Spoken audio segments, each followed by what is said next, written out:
Good afternoon, everyone, and welcome to TEF-Health Event 2024. I'm Cristiana Costa from Instituto Pedro Nunes, an executive board member of TEF-Health and Portuguese Node executive coordinator. And I'm honored for having you here today and having the pleasure to host you during this session. So happy to receive you in Porto city, a beautiful city, but also to inform you that we actually are live in TEF-Health YouTube channel. So welcome and enjoy the day. So during this afternoon, the democratization of AI in healthcare will be addressed, with a special emphasis to the challenge of the new European regulation, the AI Act. The discussion today is focused on the existing barriers in Europe for AI and medical robotics, but also to know the success stories that drive this innovation. To introduce the first session, I welcome the Executive Director of Automatics Lab of IPN and Portuguese Node Lead, António Lindo da Cunha. Please.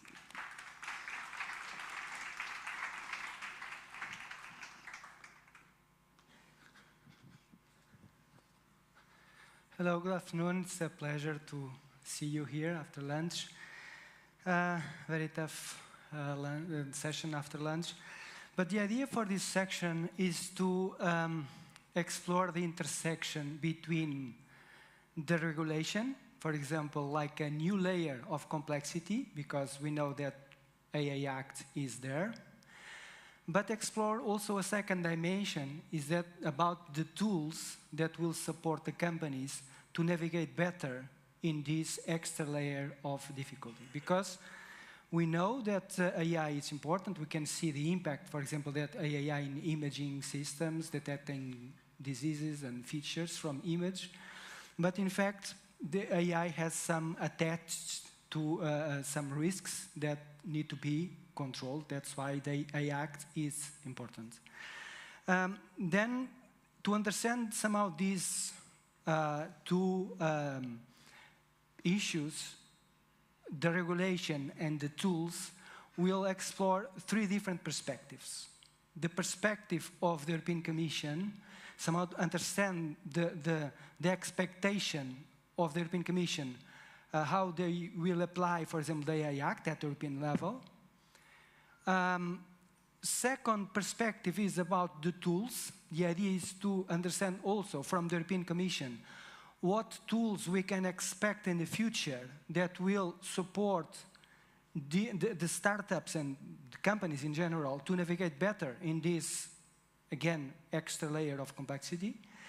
And third perspective, at country level. The idea is to explore also, or the idea is to understand better how, for example, the AI Act will be applied at national level, and again, what tools will be available at national level that will support the companies in this type of issues. And also, we'll have a very concrete example about this tool that is TEF, the testing and exploitation facilities, that is maybe is one of the first tools that the startups not will use because they can use it right now.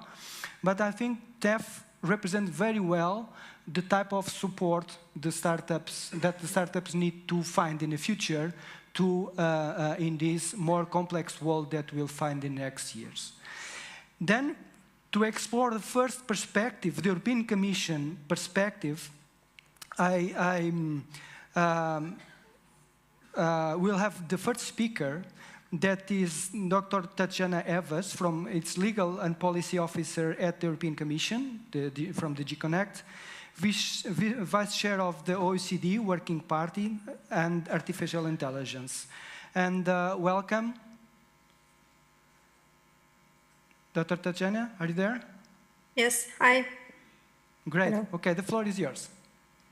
Thank you very much for your kind introduction. I will try to share my presentation.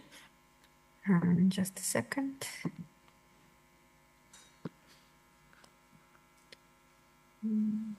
Okay. So, can you give me a sign that you see it?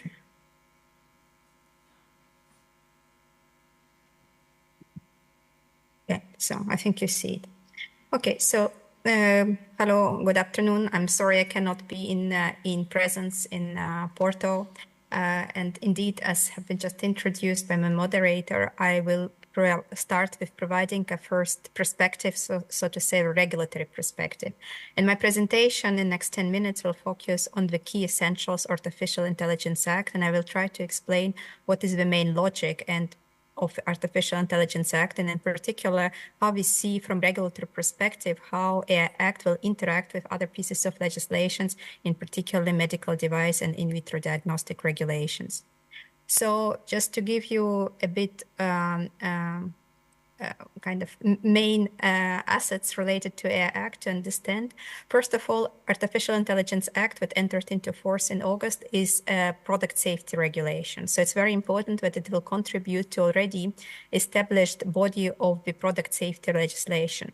And this is not self-evident because what we see from other jurisdictions, not all jurisdictions adopt this approach to regulating AI or AI-enabled products from product safety perspective. So EU decided to follow and look through product safety legislation. What does it mean? It means that before any AI-enabled product, which would fall into category of high risk, would be able to be used on the EU market, it would have to go through, it would have to comply with certain mandatory requirements and meet certain requirements and obligations, receive CE marking, and then it could be used on the market. And this also means post-market monitoring and other obligations, which I will speak briefly later. This is very essential that the AI Act builds on this logic. Then we already know that there quite a lot of legislation in the EU. What is the specific for AI Act? That it focuses specifically on AI systems and risks that may be generated by AI systems. So our focus is exactly on AI component, not overall product, like for example, medical device, but specifically it adds additional layer related to AI. In order not to over-regulate and also to provide space for innovation, but at the same time to mitigate risks, AI builds on risk-based approach, which means that the type of requirements and obligations applicable for specific AI-enabled products will be commensurate to the risk that they pose. Finally, we want to, by AI Act, to build trust across entire value chain and also facilitate responsible innovation. So in that sense, I really want to underline that although AI Act is a regulation, so it's a piece of regulation, we really hope, and based on our assessment, that's our main driving goal, to make sure that AI Act creates a safe and equal level playing field for all participants on the market in order to develop trustworthy AI technologies. We very much support development of AI-enabled technologies, but we want to make sure that this development is trustworthy. For that reason, the AI Act is a regulation, so it means that it is it introduces harmonized rules across all EU countries, so all consistent legal framework in 27 EU member states, which is also very much in support of innovation and providing legal certainty, because if AI Act wouldn't be introduced, then we could have expected 27 or more different pieces of legislation in different member states, which would have made it even more difficult for the providers to enter European Union market.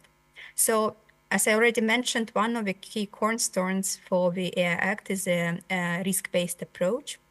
Risk-based approach for AI systems is based on risk classification, and we have 4 categories of risks. So prohibited AI use cases, high-risk use cases, transparency, AI systems subject to transparency obligations, as well as AI systems which have minimum or no risk. This pyramid is structured in equal pieces, but in fact, it will be not in equal pieces. So we expect that unacceptable risk will be really a small dot on the top. High risk will be maybe about 10 to 15% of the all use cases of AI systems, while most of the systems will be subject to no regulation or only to transparency obligations. In addition to AI systems regulation, we also AI Act introduced specific provisions related to general purpose AI models. I will have no time to speak about it, but just wanted to highlight that there are 2 different and distinct chapters in AI Act, which focus on the obligations related specifically to general purpose AI models and for AI and AI systems. Now, if we speak about high-risk AI systems in this pyramid, actually the bulk of regulation focuses exactly on the high-risk use cases. So by high-risk use cases, we mean AI systems which are either part of already EU-regulated products. So, for example, if medical device regulation already classifies certain medical devices as high risk, and they are subject to third-party conformity assessment, so according to Article 6 of AI Act, if the already regulated product will be enabled by AI system, and AI system will be a safety component, and this regulated product already subject to third-party conformity assessment, then it will be also high risk for AI, for the purpose of AI regulation. So in addition to this bulk of regulatory products, which are listed in Annex 1 of AI Act, another big set of AI-enabled products will be systems which are listed in Annex 3. There are 8 categories of systems, for example, for recruitment, AI systems used for recruitment or for education, and specific use cases in these 8 categories are listed in Annex 3.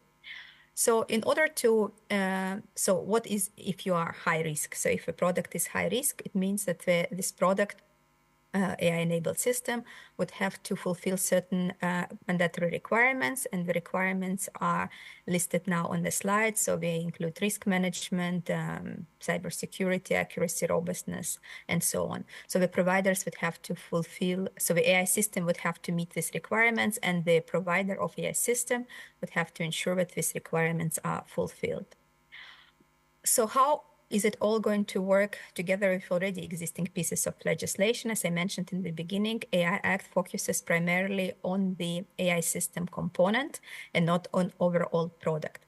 Here it's very important that AI Act is not only product safety legislation, but it is built on the new legislative framework. It means that different pieces of new legislative framework, which are at the moment 27, and include, for example, machinery regulation, medical device regulation, and other pieces of regulation, we can apply jointly. So to put it in very simple words, so medical device regulation will focus, as it is now, on the overall safety performance of the medical device, while AI Act will add to the existing layer of regulation requirements which are specific to AI systems. And in the next slide, I try to summarize this relationship between Artificial Intelligence Act and Medical Device Regulation and in vitro diagnostic regulation, and by same analogy also to all other pieces of the sectoral legislation which are covered in Annex 1. Sorry, see mistake here. So it's not Annex 2, it's Annex 1. So as I already mentioned, the determination of risk classification based on the sectoral legislation. So AI Act doesn't tell what is high risk for the purposes of Annex 1, but it fully builds on this risk classification which already exists in the, for example, medical device regulation. Moreover, for conformity assessment procedures, AI Act also builds on the existing conformity assessment procedures. So the existing conformity bodies will hopefully will also to continue to provide this assessment for AI-enabled medical devices, for example, or other AI-enabled products. And also, in terms of obligations for the providers, this complementarity is ensured by specific provisions that provide that, for example, in the current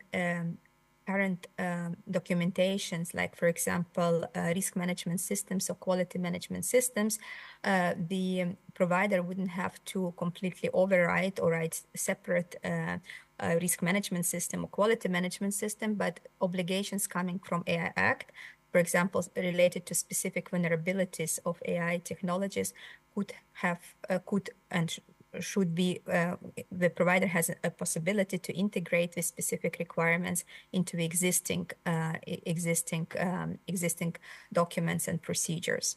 So with this, what we want to achieve is to avoid any possible duplication, extra costs for the providers, and of course, by that also to incentivize innovation in the fields covered by the AI Act.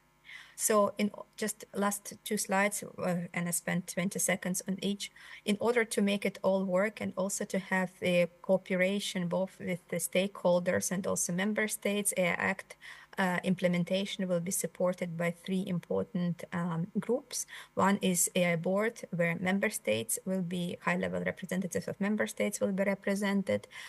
Scientific panel, which will provide mostly scientific and technical expertise, as well as advisory forum, which will be a forum for cooperation with a broader set of stakeholders.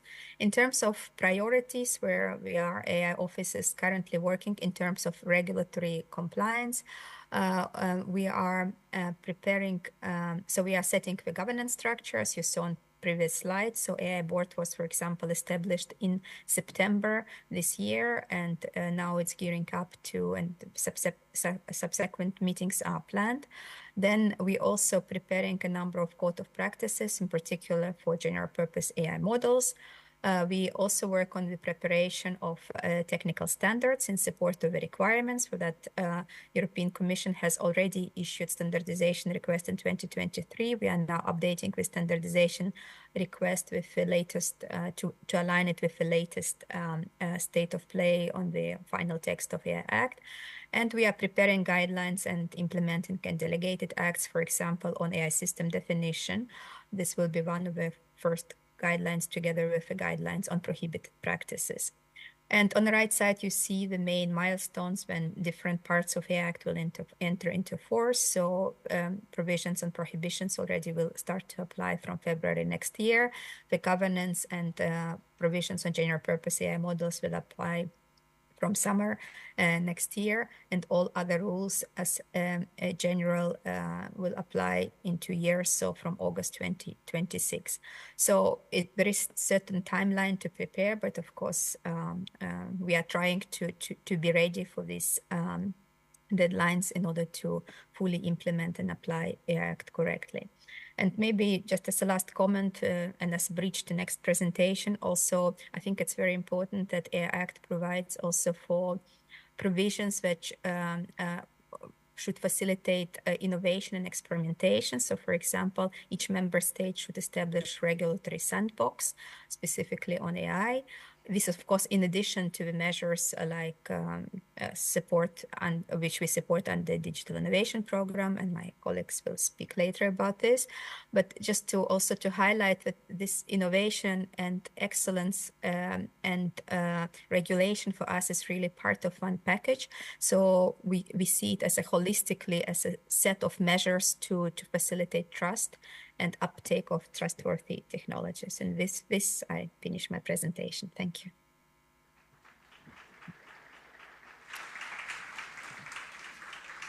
Thanks, Dr. Tatjana. Yeah, then I think we understood a little bit better how what we'll see in the next years concerning the AI Act. Now I think it's time to move to the tools, to understand what type of initiatives, infrastructures we'll find in the future, again, to help the companies to navigate in these complex worlds. Then for that, the idea is to explore the vision of the European Commission for this type of tools. And I ask for Ms. 𝗲𝘅𝗽𝗲𝗄 to explain a little bit better what we can find in the next years. Thank you very much for the introduction. I hope you can hear me and that you can see the slide as well. Yes, we can see you. Maybe I think you need to share all the screen because we are seeing some black parts in your screen. If you cannot, never mind, but... Okay, I'm not really able to do then more than this. I'm sorry about that. No problem. Yes, so thank you again for the invitation to speak. I'm 𝗲𝘅𝗽𝗲𝗄𝗃. I'm the acting head of the eHealth Wellbeing and Aging Unit, and I will be talking more about from the angle of innovations and healthcare provision. And what is the role of AI also in the next few years and all the strategic orientations. Now I think I found I was able to take out the black thing. Yes, now it looks better, I guess.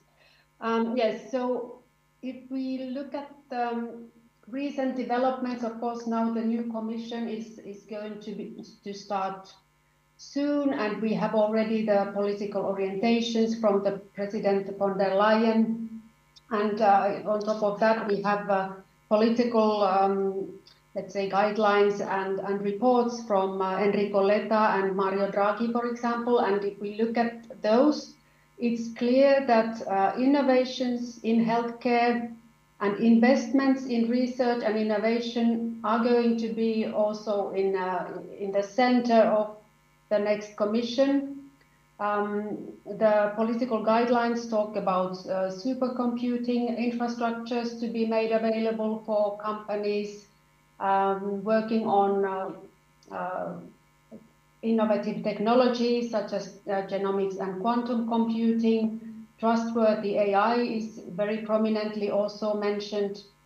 And for example, biotechnology is an area which is going to be also in the focus of the next commission.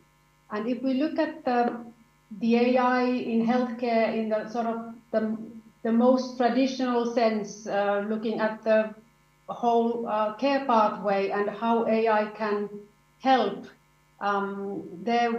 it's clear that it can be integrated in all steps of care pathway, from promoting healthy living, prevention, also early diagnostics and early detection and diagnostics, predictive solutions, also decision support tools for doctors and treatment and care, and all the way to the follow-up of the patient and supporting quality of life, including also carers.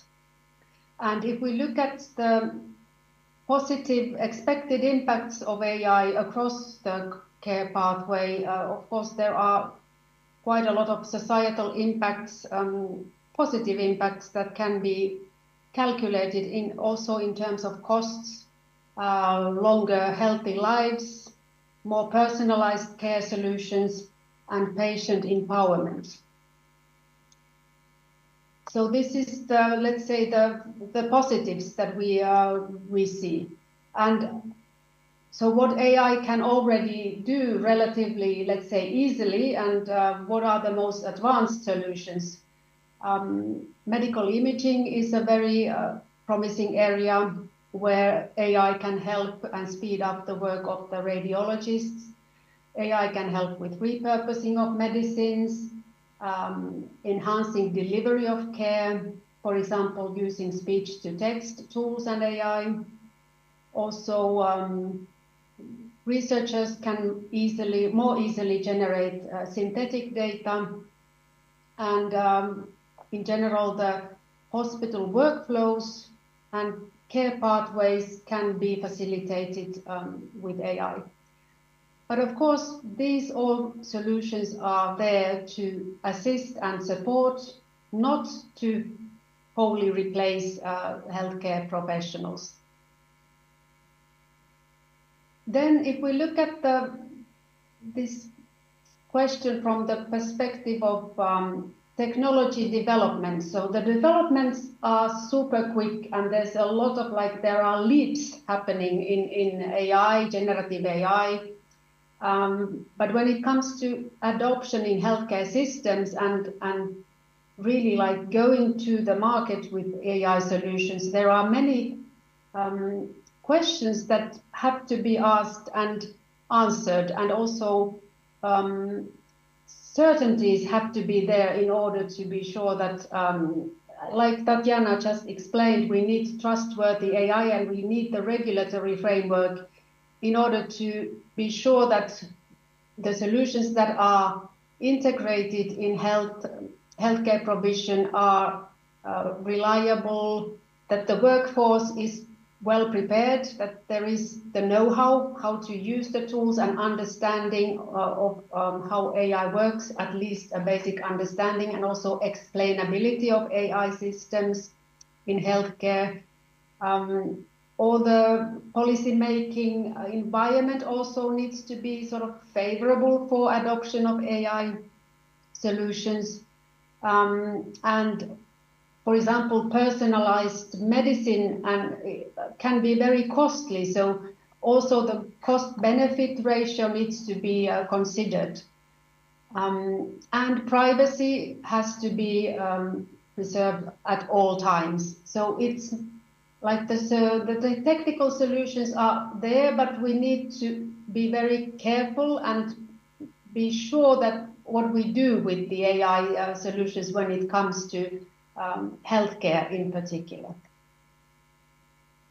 The Commission has published in January this year an AI innovation package, which is boosting SMEs and other companies to develop Gen AI solutions. So there's the Gen AI for EU initiative that is supporting generative AI in many key sectors, one of them being healthcare. The idea is really to have novel use cases and emerging applications in generative AI and to really move forward with Gen AI also in healthcare. Also, collaboration between AI startups, industry and public sector is encouraged under this initiative. And the other major initiative is called AI factories, which are one-stop shops to test and validate large-scale AI models and solutions, and to provide privileged access to supercomputers to AI startups, also in the field of healthcare. And also, this is, of course, linked to TEF-Health activities and pre-market validation of the systems. I also wanted to mention a few major initiatives around health data that we are supporting under Digital Europe program. There's the Cancer Imaging Initiative, which is building an open infrastructure of cancer images to support cancer care and research, and also development of AI-based solutions based on imaging. Then we have the 1+Million Genomes Initiative that is working on cross-border access to genomic data, supporting research, care, and policy making. And then the Virtual Human Twins Initiative is facilitating advanced research and technology development in computational modeling, including AI foundational models. And last but not least, the latest so-called health data space that we are supporting is about intensive care unit data, where the idea is to support clinicians, researchers, and innovators in this environment, very sort of data-intensive environment of intensive care units. Because we cannot develop AI solutions without data, and when we talk about health data, we need to be sure that the access is secure, that there's also trust in place.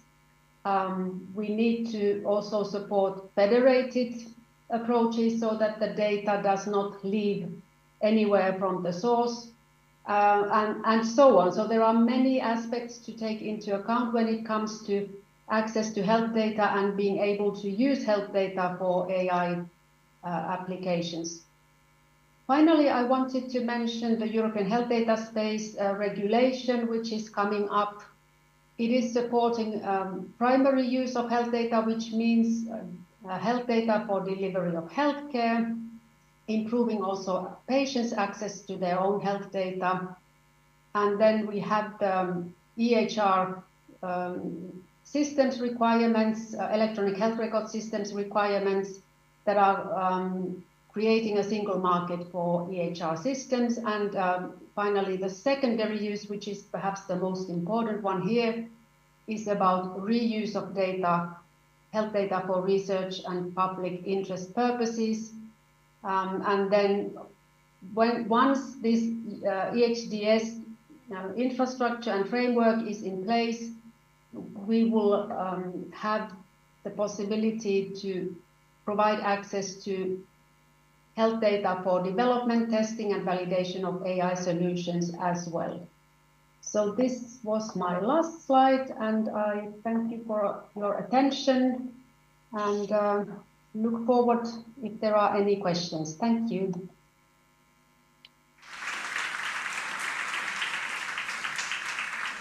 Thanks, Styla, for your intervention. And now I think we can be even more precise and understand one tool or one instrument that is already in place. Then the idea is to understand the perspective, but not only the perspective, the experience, because the TEF, the testing and experimentation facilities, is already in place, and Dr. 𝗵𝗲𝗍𝗍 will explain you how the instrument is somehow moving, and yes, please, Dr. 𝗵𝗲𝗍𝗍.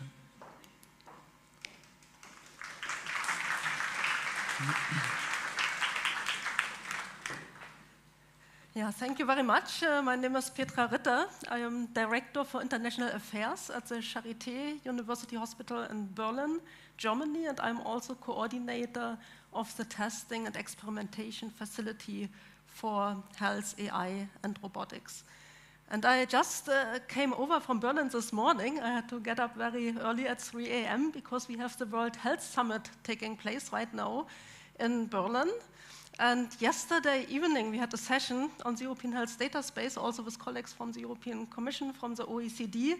And directly after us, Bill Gates was speaking on the same stage. So it was really interesting But now I'm a little bit tired, and I caught a cold, so sorry for that, but I will give my best here.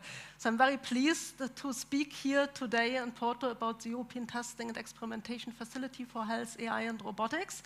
And first of all, I would like to thank the organizers, Antonio, Christiana, Thiago, Mariana, I don't know where she's sitting, for organizing this wonderful event. And we see there's a really high interest, so it's good to see that so many people are here today.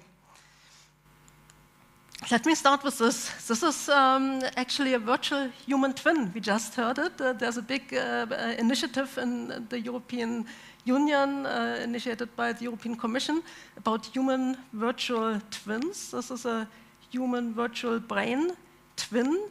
This is a form of AI technology that we are developing in my lab at the Charité.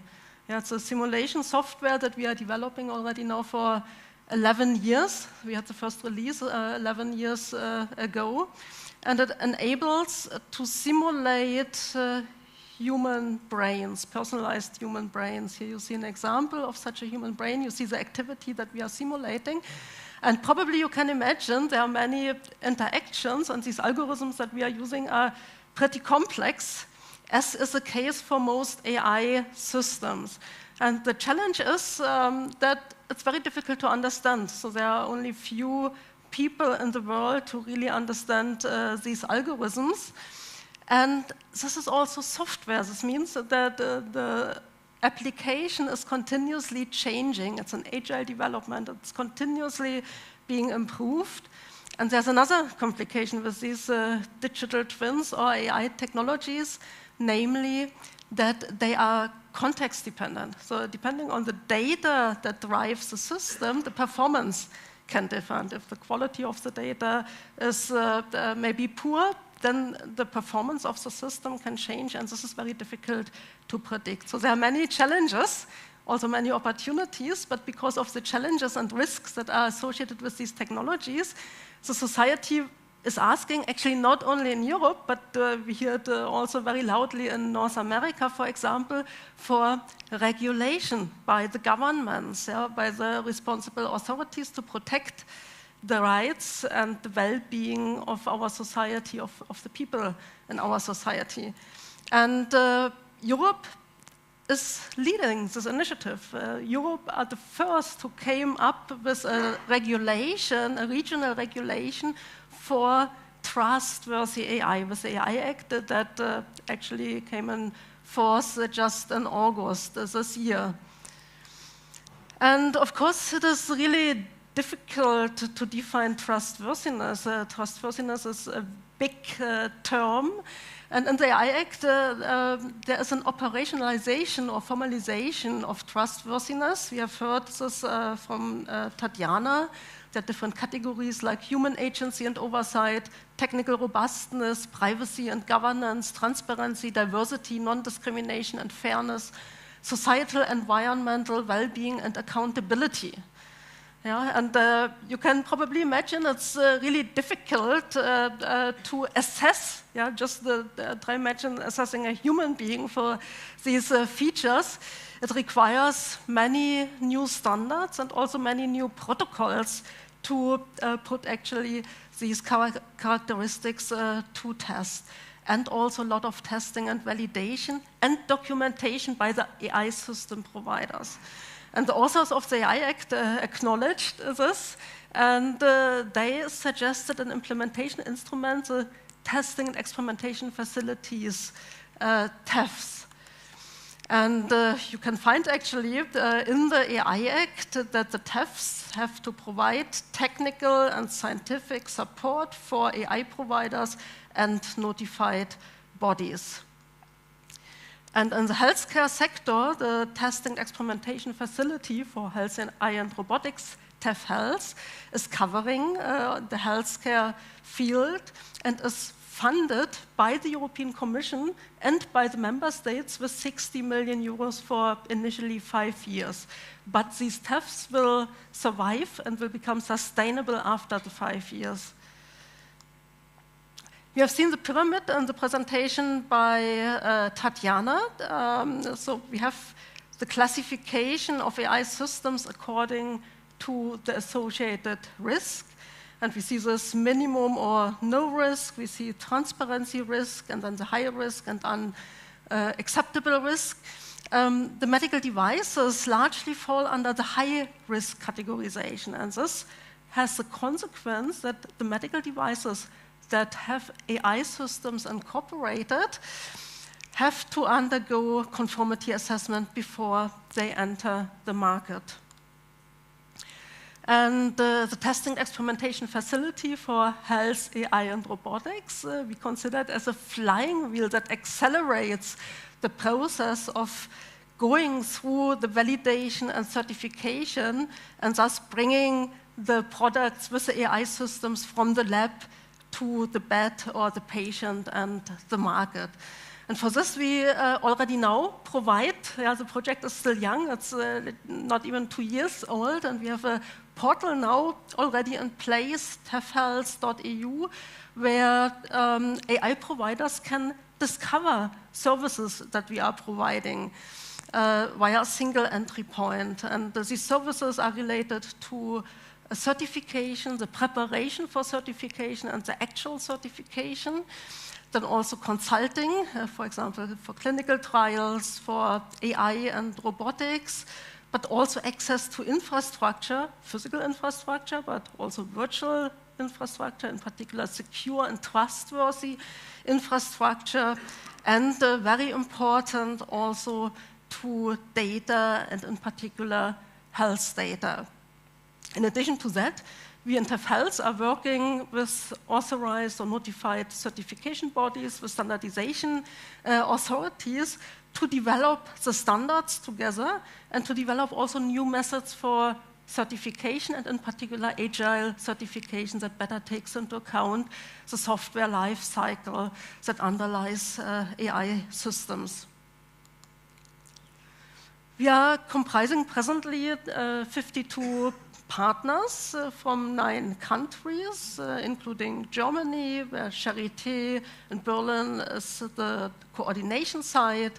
We have Belgium, France, Italy, Portugal, of course, Slovakia, Sweden, Czechia, and Finland included.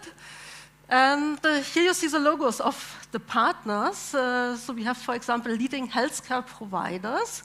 Charité University Hospital, the largest hospital in Europe, and classified as the leading and best entity, actually, university hospital in Europe.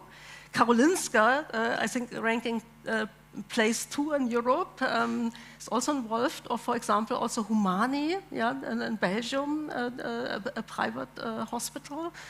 But we also have partners from the certification community, for example, TEF Association, the 𝗲𝗲𝗴𝘂𝗀𝗏 Association for the TEFs in Germany. The TÜVs, sorry, I was confused. For the TÜVs, the certification bodies. Or, for example, the National Lab in France that is also doing certification, or IPN, Instituto Paulo Nunes here in Portugal, which is also involved in certification. We also work with standardization authorities, just to name one example, PTB, the German national metrology entity, is also here on board, and you see many other important organizations, of course. What we are also providing is infrastructure, trustworthy infrastructure for compliance testing. And this infrastructure enables AI innovators, service providers, authorized certifiers to securely and confidentially exchange data, for example, health data, but also confidential code, AI algorithms, or, for example, trade secrets. And the goal is to enable, in the maybe a little bit longer term, real-time compliance, to take into account the dynamics of AI systems, the evolution of AI systems, and also the context dependency, and to generate results, testing results that then are being aggregated into certificates that also can be contextualized. For example, here, this is an illustration where we differentiate between trust labels in the fields of justice, transparency, reliability, accountability, environmental sustainability, and privacy. We had a big opening for business event happening in March this year in Berlin, also with the presence of the local government and the European Commission. And we also had our first service fair happening there, where the service providers exhibited their services, and the SMEs were able to get information and to see if any matching services of interest were available. This is our website, and at the website you find different buttons. For example, service providers have the opportunity to submit their services. There's a curation team in TEF-Health, and there's a schema for the annotation of the services, so certain details are queried that then will be provided through this portal. For SMEs and potential TEF customers in general, there's a search mechanism, so you can go there and you will find a knowledge graph that provides descriptions of the services and makes them easily discoverable. And here in the middle, the bottom serves for guiding SMEs to our discounted services. So we have open calls. At the moment, there's an open call from the Portuguese node where services can be obtained upon application and selection at discounted prices. This is an example of the knowledge graph where easily via keyword search and filters, it is possible to discover all the services that already are available in our TEF-Health consortium. And with this, I come to an end. So please further explore our website at 𝗍𝗏𝗄. There you find the open calls with discounted services and also the ongoing services that can be discovered in the knowledge graph. Thank you very much.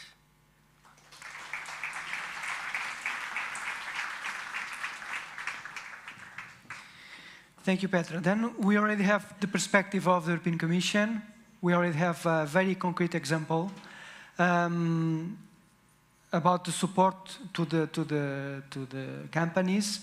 And now we are moving to the last vision or to the last perspective, that is the national perspective. Because in the end, I believe that the companies are interested to see what they will find in their country in the future. Then, for that, we will have two national perspectives. We'll have one from a Portuguese perspective and another perspective from Germany. Please, Helena Rosário from da Costa is Senior Policy Officer from the National Innovation Agency, and we'll talk about the Portuguese perspective for AI Act implementation in Portugal.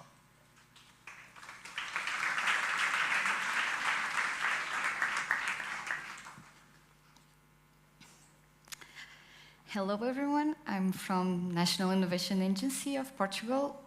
First, we are not the national entity responsible for the enforcement of the AI Act, but we are one of the entities that are responsible for the guidance and the governance of the AI Act in Portugal in the future.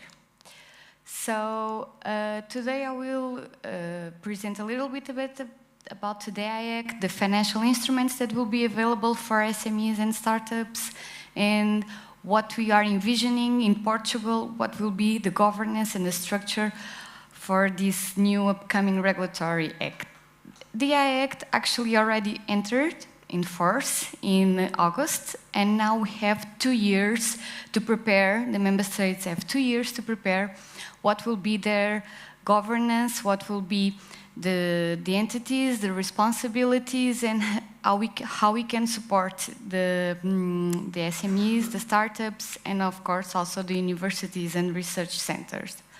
So until this point, National Innovation Agency and the National Institute for Standardization have been working together with several experts to define and to bring to Portugal the standards that have been developed in SENS and ELEC. So at this point, we don't have yet the new upcoming standards from the AI Act. We are working only with the ISO ones. So everyone can ask for them in ANI with me or 𝗍𝗂𝗍𝗂𝗍, and we can share with you. But at the moment, the new standards from the AI Act are not available.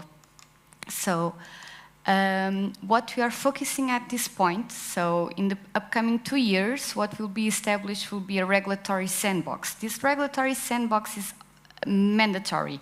Every member state has to have one regulatory sandbox who has to participate it with one alongside another member state. In Portugal, we are trying to combine both of them. In ANI, we are the national entity responsible for helping setting up this AI regulatory sandbox that will help all the startups and SMEs to test their software, their algorithms, and to know if they are actually according to the regulation, the upcoming regulation. In the 2 years, there will be no fines. After the 2 years, we'll start that process. So in this first year, so until the next August, we will have a regulatory sandbox that all the SMEs, all the startups, all the companies can test their algorithms.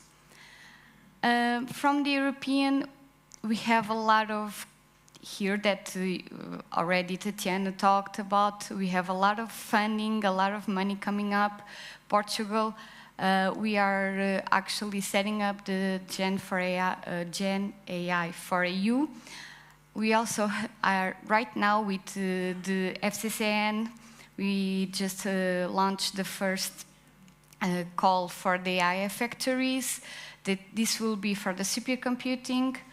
Also, we also have the European language data space. This is all funding, funding, and funding. And of course, the AI office, right now, last September, we were nominated for the part of the assistance and regulation part, alongside with 𝗵𝗲 and IPQ. So this is the main 3 national agencies that will be responsible for the implementation with European Commission. At this point, what we are thinking, what we are envisioning. Of course, we have the technological free zones. It's the legal framework that we have available to create the regulatory sandbox. So this is what ANI is working on at this point. We are trying to work with our government in establish the regulatory framework. What we have right now, it's not, we cannot apply directly to the AI Act. So we have to change a little bit. We are working with the ecosystem. And of course, what we think that the digital innovation hubs and the test beds are the key instruments in testing and helping us working with the SMEs and the startups to provide the facilities, to provide the know-how, to provide everything that we need to establish the AI Act in Portugal. So from one side, we are building the regulatory sandbox and all the software and all the technological infrastructure that we need for then the digital innovation hubs and the test beds can enter and help disseminate it through the ecosystem. Of course, this is not closed. This is just an idea, a governance plan that we are working on, discussing. We've been working in this part only from 1 month. It's in September with the European Commission and with the government, so this is very new for us. So, but of course, since the first day that we start working on this, we've been actually very worried with the challenge and the opportunities, of course, that the SMEs and the startups in the ecosystem will have to work on. So for us, the most significant challenge for SMEs will be, of course, the financial aspect of this, because will be fines and in 2 years, and we know that the SMEs don't have a lot of budget, don't have a lot of human resources to, in 2 years, change the software, testing, build new one, and of course there are a lot of funding within the 𝗵𝗲𝗃𝗃 in Portugal, that we are very afraid that in the end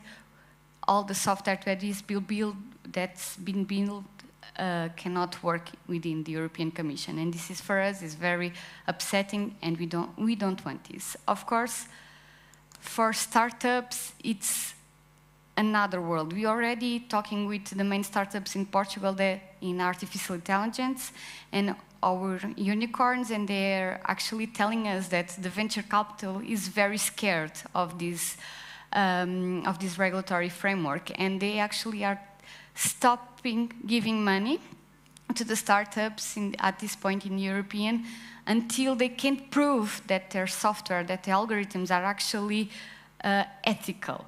So we don't have the norms yet, we don't have the standards, and we already have the venture capital putting a lot of tension in our startups. So we actually don't want that this regulatory framework impact the agility and the innovation of the startups. We don't want them to stop working on artificial intelligence. And of course, we don't want them to actually have high compliance costs and new legal fines and requirements. So we are working with them very closely to try to understand their needs and how we can help them. And of course, we also very worried about how can we start to change the mindset in universities, in the upcoming students and the upcoming founders and researchers, so we can build an ecosystem that from the day one, when they are learning to build software, to build algorithms, they are doing it safely, ethically, and we actually can do this soft transition along the times.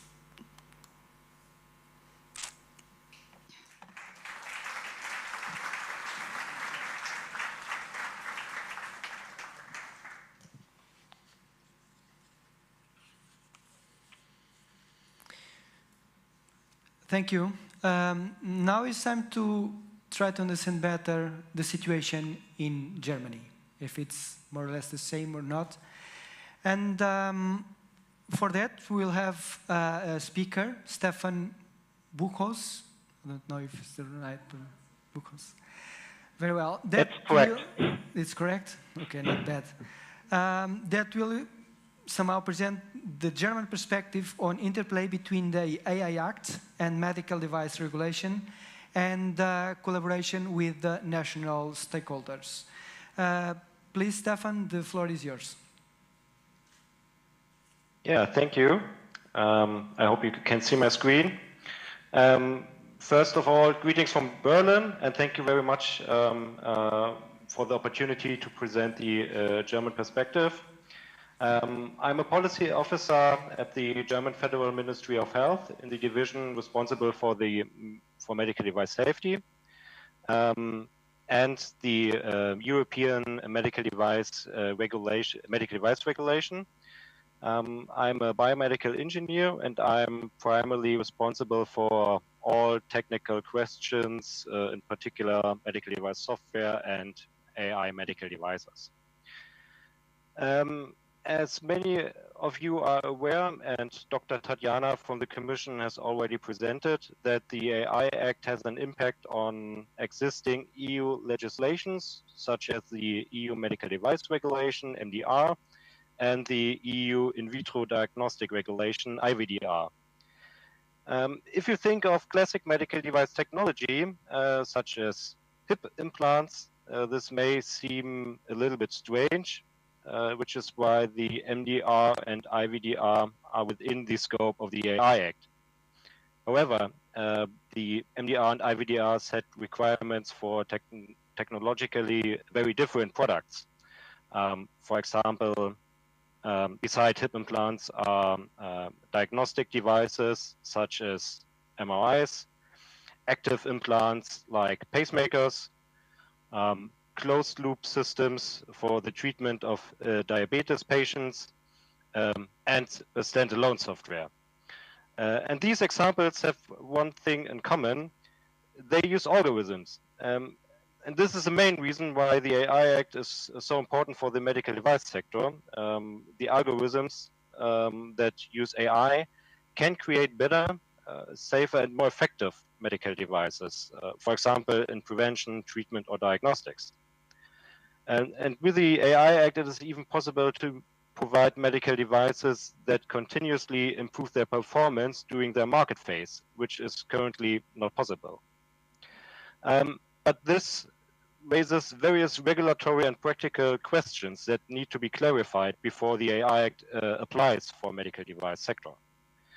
And to push this issue, France, Germany, Spain, and Ireland published a non-paper earlier this year identifying key areas of action that require a European understanding, such as issues relating to notified bodies, clinical evaluation, and continuous learning AI medical devices. And for this, we need the European framework at the European level that take also into account the international discussions taking place. And in light of the different European and international work streams, we in Germany concluded that a stronger national coordination and exchange of information among national stakeholders is also required. And some things have evolved at the EU level. Work is being brought together through a joint collaboration of the EU expert groups of the AI board and the Medical Device Coordination Group, MDCG. Within the AI board, a subgroup will be established to support the EU Commission in developing guidelines on the interplay between the AI Act and the MDR and IVDR. This group will collaborate with the MDCG working group on new technology, which has been dealing with AI before the AI was published.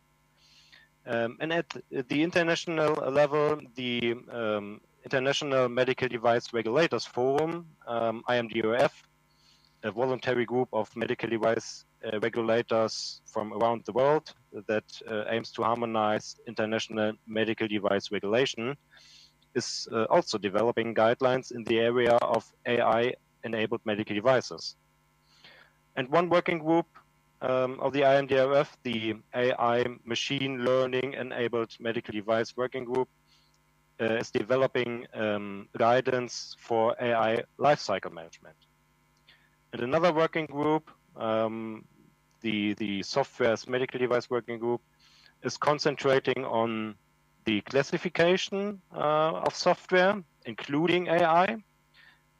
And the next project in this group will also provide guidelines on the so-called predetermined change control plan for software-related changes, including those related to AI. And in our understanding, the predetermined change control plan is a fundamental tool for continuous learning AI medical devices. However, to be frank, this can only be one component for safe and effective products. In our view, the entire life cycle must also be taken into account. In particular, real-world evidence, risk-benefit ratio, assessment, the implementation of changes, etc. But I'm confident that the work in the IMDRF will lead to promising results.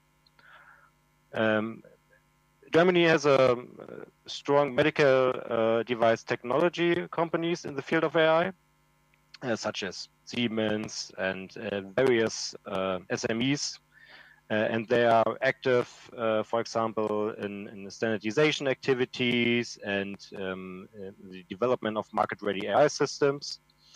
And furthermore, institutions like the German Cancer Research Center, the German Center for AI, along with many universities, are leading in the research and development of AI. And the German Federal Ministry of Health has initiated a national structure AI dialogue process to coordinate the various work streams. And we are also happy that Mrs. Ritter from the TEF-Health, from the Charité, is also contributing in this group with the experience and the knowledge of the TEF-Health to our national dialogue. And the aim of the national dialogue is not only to share information among the participants, but also to develop concepts and solutions that can be presented at European and international level for further discussions and as food for thoughts. Yeah, I'm at the end of my presentation. Thank you for listening, and I wish you all further interesting and fruitful discussions.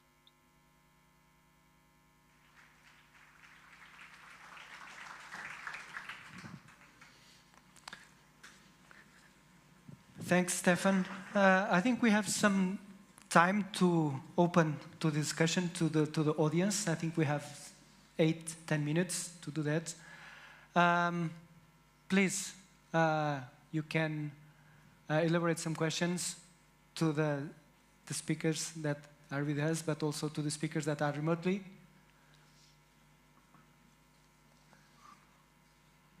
Please, you can identify yourself. Yes. Thank you. Yeah, my name is Jesper. I'm from 𝗵𝗲𝗶𝗁𝗍 Institution in Denmark, working with systemic change, working with both public sector and private sector. Specifically on working with both SMEs and public sector institutions, I see a big gap between implementation of private sector innovation into the public sector because of bureaucracy and things where the public sector is very slow.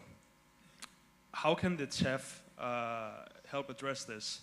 Is there a way that private innovation can actually make a difference before new innovation hits the market in the public sector? Yeah, maybe I take the question. So it's not an easy question, and I'm not completely sure that the TEF is the instrument foreseen for exactly this challenge. There are the European Digital Innovation Hubs, which I think are the candidates foreseen by the European Commission to foster adoption of new innovations, also in public entities.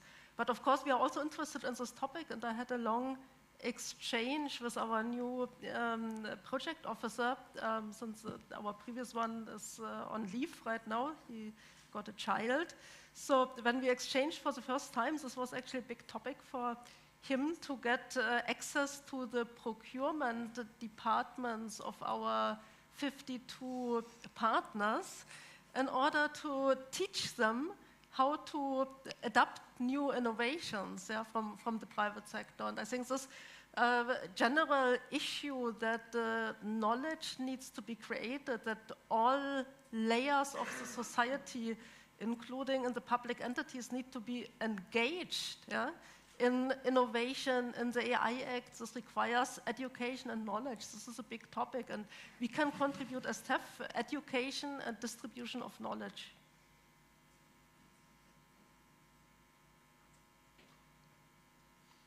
More questions from the audience? Another one?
please. Well, from the European Commission, we don't have a plan B at this point. In Portugal, we are actually try to work as hard as we can in putting our SMEs and our startups in the National Standardization Body for Artificial Intelligence, so they can have the previous and the working documents for the new standards, so they can start to prepare themselves. And what we are also trying to do is create the regulatory sandbox with the new upcoming Sentinel-X standards. So we, as National Innovation Agency, are also the national secretary body for the standardization process. And we are the secretary and the responsible one because we are very afraid that this goes completely wrong for our SMEs and our startups, and we have skin in the game because we are funding them. And we are very afraid that in the end of this funding from the recovery plan, we don't have anything to show up to. So we put a lot of money in these SMEs and these startups, and they cannot operate inside Europe because they have to work 2 or 3 years and then go get more public funding to prepare themselves to the upcoming regulation. I believe that the European Commission knows all of this because in the meetings we are always, not only in Portugal, but also Germany and the other countries, we are also talking about this issue. This issue is also very studied in the economics and the regulatory main academic areas. And I believe that Tatiana also can answer to these questions because I'm very curious myself because we don't have an answer as a national body responsible for the implementation of the AI Act. Tatiana, do you want to add something? Yeah, unfortunately, we couldn't hear online the question very well, but I understood it's about standardization and if we are delayed in implementation. I mean, from the reply of Helena, that's what I understood. Just to reiterate that Commission is very intensively involved in the standardization process, and both at the European level, so JTC 21, but also at the international level. So only last week we had SC 42 also at ISO level. And of course, it was also mentioned in one of the presentations that we can now only rely on ISO standards, so at international standards, which are actually insufficient for the compliance with requirements of the Act. So we try to facilitate as much as possible the developments at the EU level.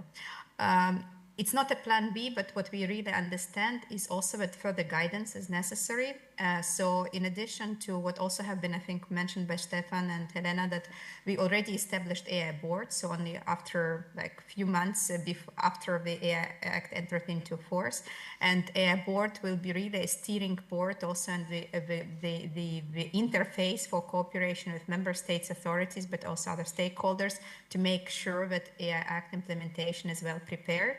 In addition, of course, to all the funding, which was well covered by Saila and Helena in her presentation, but also this kind of strategic cooperation where we need to put priorities where further training is necessary and, which points needs to be discussed, for example, for notified bodies, for market surveillance authorities, for standardization. So this is exactly the questions which will be discussed in this.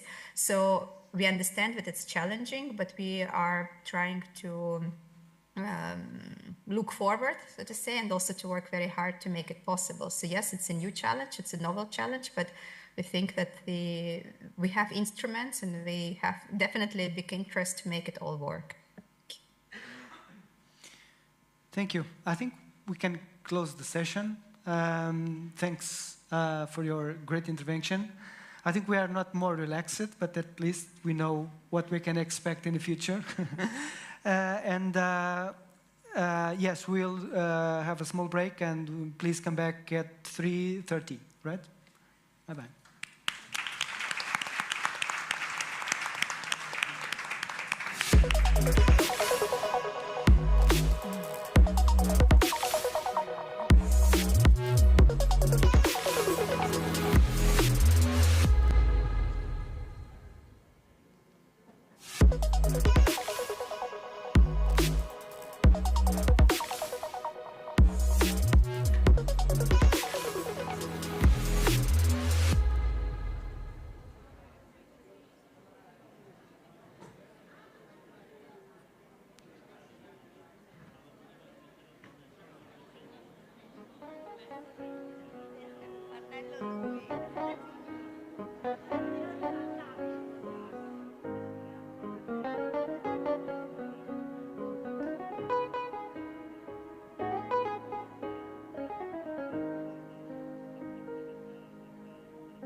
vais ter...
Welcome everyone for the second part of TEF-Health Event 2024.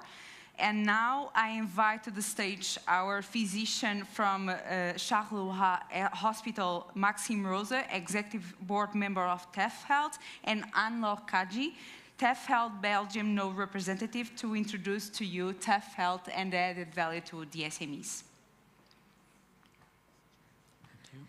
Thank you, Christiana. Good afternoon, everyone. People are slowly but surely entering. So as 𝗵𝗲𝗍𝗶𝗁𝗲𝗃 said earlier, there is the World Health Summit in Berlin. There is the MTL Connect conference starting today also in Montreal. But you've decided to be in Porto, so thank you for this. Thank you for being with us, and thank you for being willing to learn more about TEF-Health. Before Maxime and I start, there is a little story that I would like to tell you. It's actually, I was in MTL Connect in Montreal last year, and a lady decided to share a testimonial. And basically, her son was suffering from some disease, and she was taking him to see different specialists. And they could not quite track down what this young boy was suffering from. And remember, so we were in October 2023, so not quite 1 year after OpenAI had released ChatGPT. And this lady, because probably she was a bit desperate, decided to take all the medical records and feed them into ChatGPT. And basically her prompt was, give me a list of potential disease, and these are the symptoms, and these are the analysis that different medical doctors have done on my boy. And then she described the whole profile of her son. And, you know, ChatGPT just spat out the list, you know, following the prompt very algorithmically. And she basically took that list back to doctors. And out of this list was a rare disease that actually her son was suffering from. And, you know, they deployed the right treatment, and now everything is, you know, a happy ending.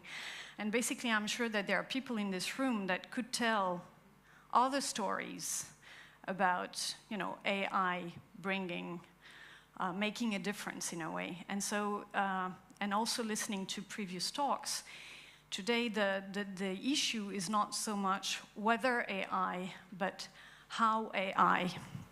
And actually the conversation that we are having with respect to the health sector is also relevant. Everything that we've been saying before is also relevant, for example, in the sector of aeronautics. And I witnessed in another conference during the Belgian presidency of the EU, a representative from a French group in the sector, Thales, not to name them.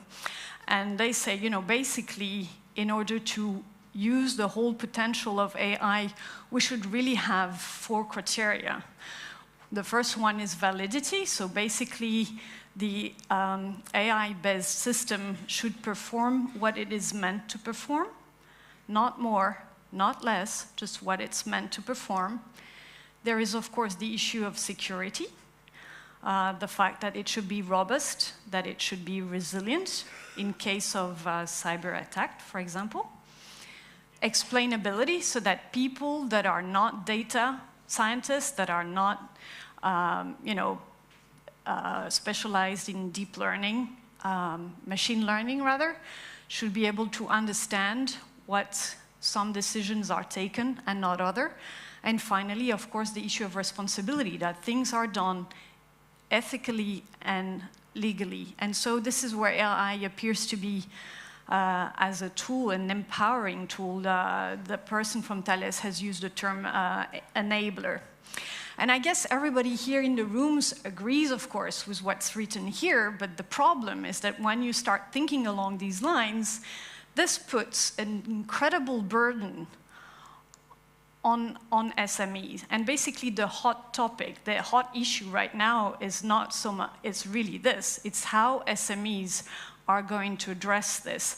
And there was, over the summer, an article that was published in Nature, and thanks to Alexander, he was sitting somewhere around here, yeah, there, for bringing the article to the attention to the whole consortium. And basically, the title was saying that hundreds of medical algorithms have been approved on this basis of limited clinical data. So really, scientists are debating right now who should test these tools and how best to do it, and while they're doing this work, of course, you have on the side innovators that are literally trapped in the maze of trying to bring, and we'll hear testimonials from SMEs here, their innovation on the market. So, you know, looking very at these barriers more closely, rather, you know, at the maze and what are the different barriers in this maze. So the first one we will all agree, and this has been said in the previous panel, of course, money, high innovation costs, especially if the innovation doesn't only apply software, but if it implies hardware as well. And the fact that SME in this domain, in healthcare, cannot really use the market to push them upward because they cannot enter the market if they have not complied with the requirements that we have just described. Then the other barrier is lack of clinical guidance. The people that they need to talk to, they are busy people. They're busy saving lives, caring for people, and that's an issue. We mentioned earlier in the panel with the Commission the issue about certification, and this is very important, but of course they are right now, this is all very new, and this may create delays. The whole issue of international scaling, because you may realize that as an SME, you start having a client, your potential hospital where you can deploy, you have, you know, dialogue, collaboration, but then when you move to another country, you have to start all over again because the regulation there may be different. The hospital that you will address might function in a completely different way. This is not in a harmonized world. So, you know, this is all this means that there are a lot of challenges when it comes to AI development and compliance. And I think everybody here in the room would agree that this is, and maybe it would be interesting to hear whether this really resonates with the experience that SMEs are having when they try to bring innovations to the market. And we believe that if you agree that these are the challenges, then TEF-Health can bring a solution. And Maxime will tell more about it.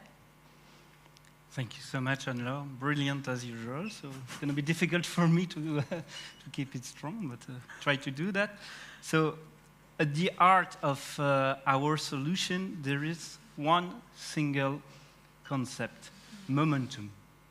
So by turning the flywheel of validation and certification support, we help SMEs to move faster and reduce time to the European market.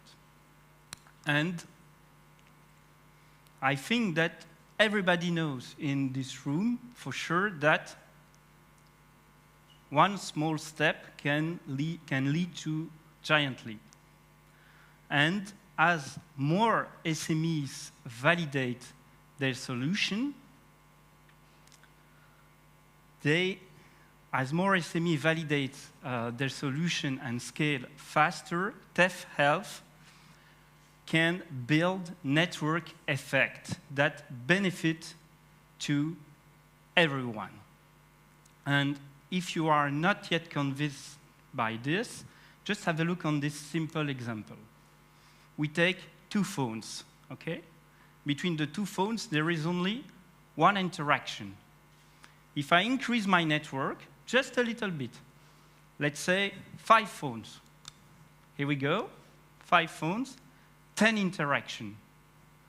And what I do now, I increase a lot. I increase just a little bit now to 12 phones. With 12 phones, you got 66 interaction.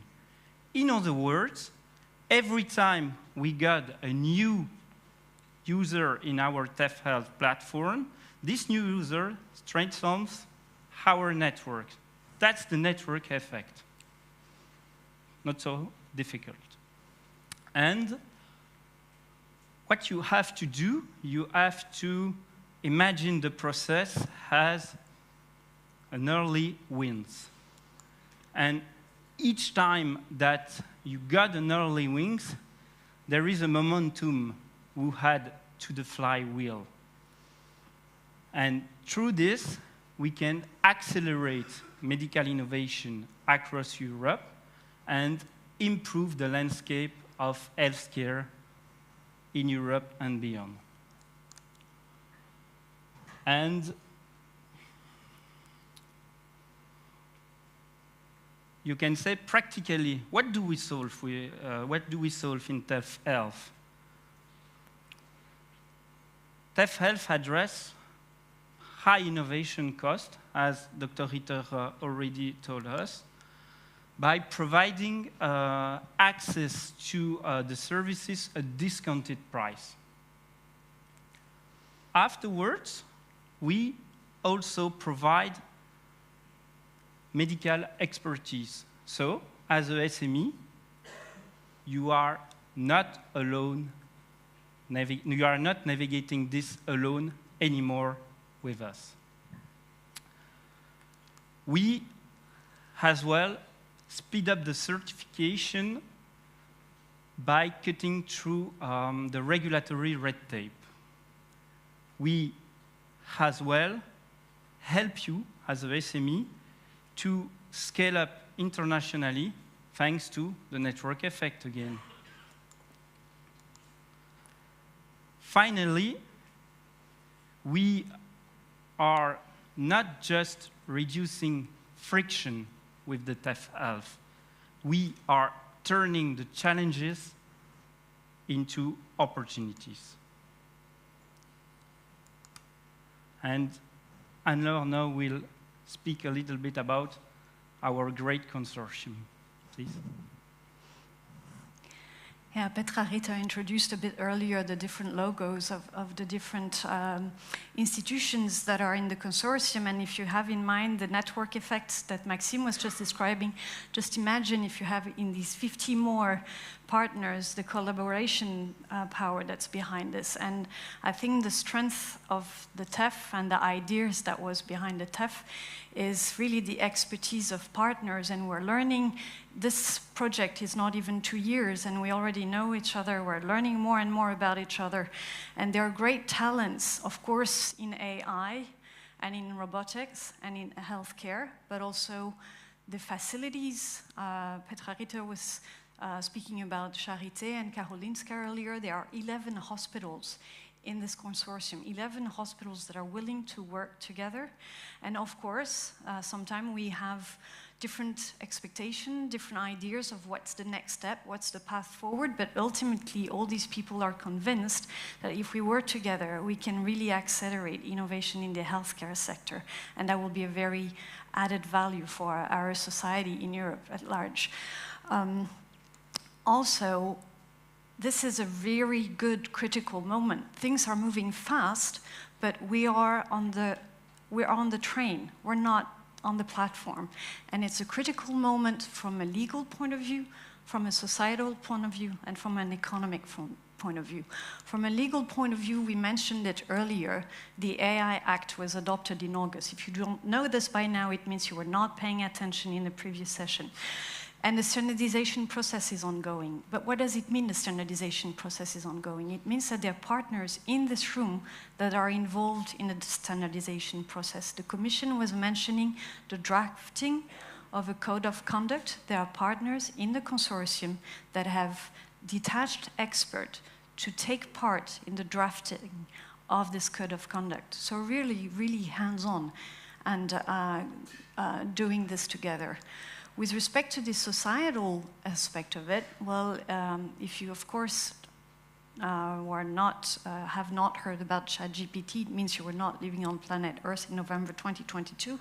But what ChatGPT meant, it meant that society at large was exposed to this technology, and society at large could experience for themselves the transformative power that AI could have on their daily lives, but also on the daily lives of their children. I have adolescents at home. I have to fight.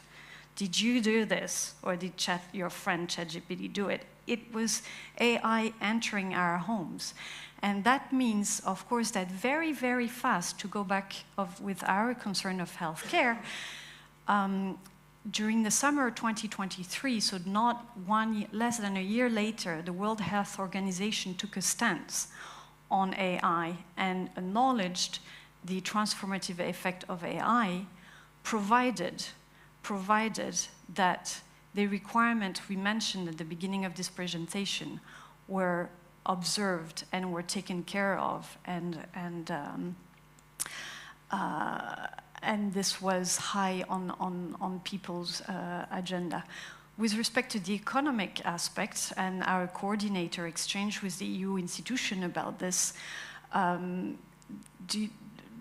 right now in 2023, depending on the sources you're looking at, the AI market in healthcare is valued more or less at $30 billion, which is a figure that's enormous, but it becomes even bigger if you think that in 10 years, and that's the figure that 𝗵𝗲𝗃𝗍𝗃 presented in the exchange with the Commission, this value should go up to $650 billion.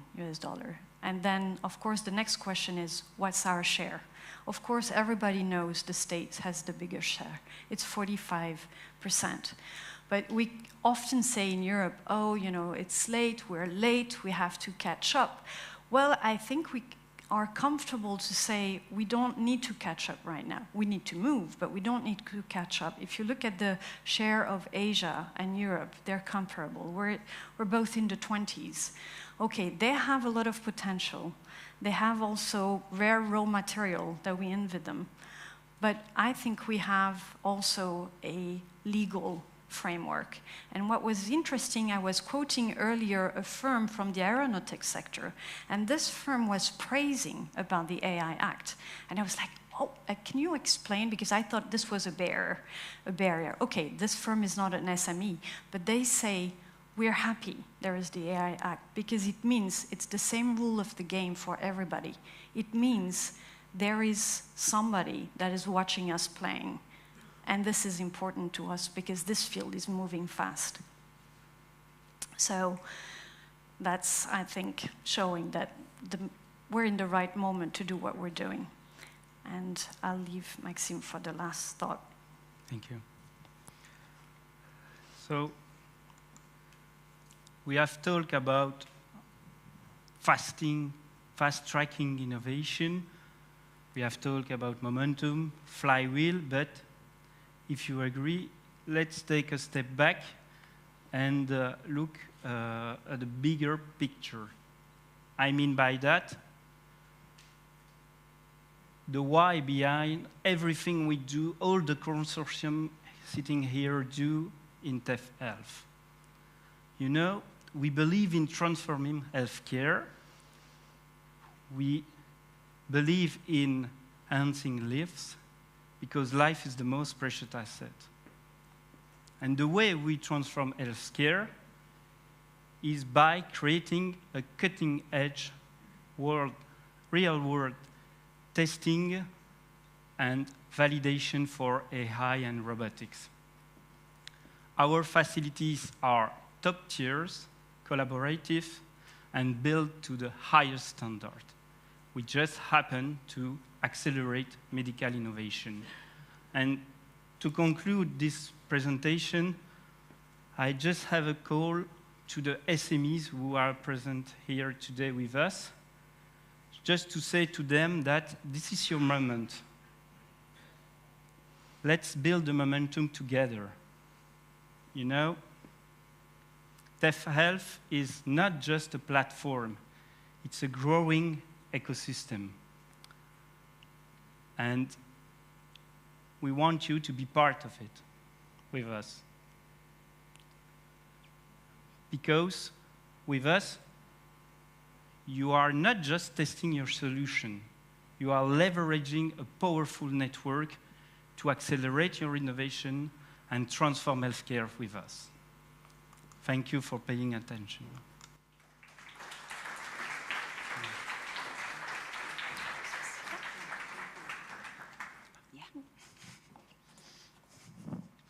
Thank you very much, 𝗲𝘅 and Maxime, for the excellent and inspiring presentation.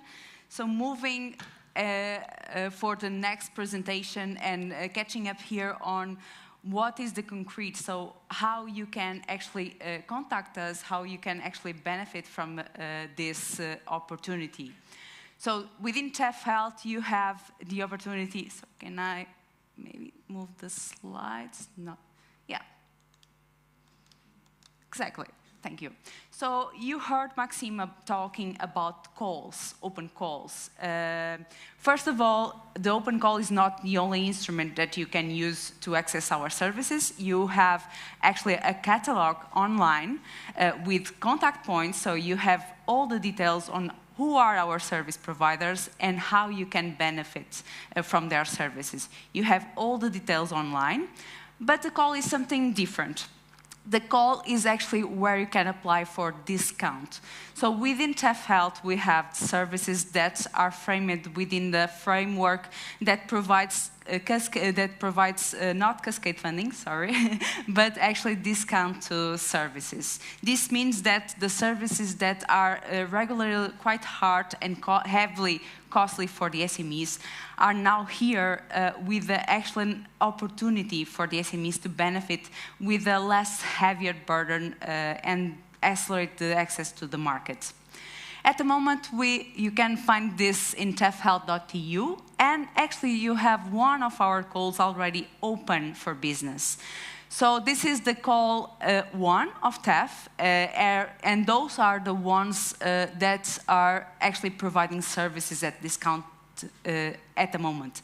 So we have IPN, we have our 2 hospitals in Coimbra and São João in Porto. We have SPMS and we have HCP with 3 main services. So certification support services, the physical and virtual testing services, and business support services. So you can find the details. here, but most important in the web page, where you can find all the information that you need to comply in order to be eligible for this instrument. So this is focused on SMEs that have AI or robotic solutions. And to detail a little bit on this experience, we will have in the second two of our SMEs that actually will share their solutions and their wishes for TEF.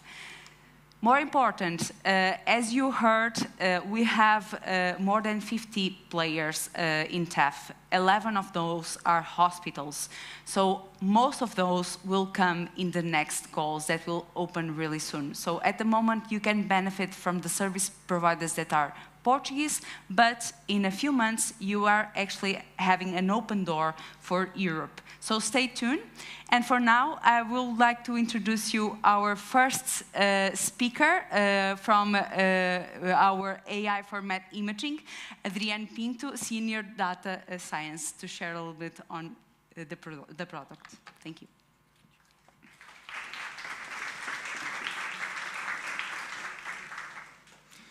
Okay. Good afternoon, everyone. I'm 𝗲𝘅𝗻𝗃𝗃. I'm the team lead of R&D at AI for Medical Imaging. And today I'm going to present to you AI for CMR, which is a software of smart cardiac MR analysis that was built to be simple and accessible anytime, anywhere. I will start my presentation by addressing the value that we have on cardiac magnetic resonance imaging, but also the challenges that we are facing currently on the healthcare domain when we are diagnosing and managing cardiovascular patients. And within this setting, how we envision AI for CMR to boost the CMR democratization in the healthcare system. Then I'll go a bit more into the details, so I will describe our software solution and also how we envision our integration in the clinical workflow.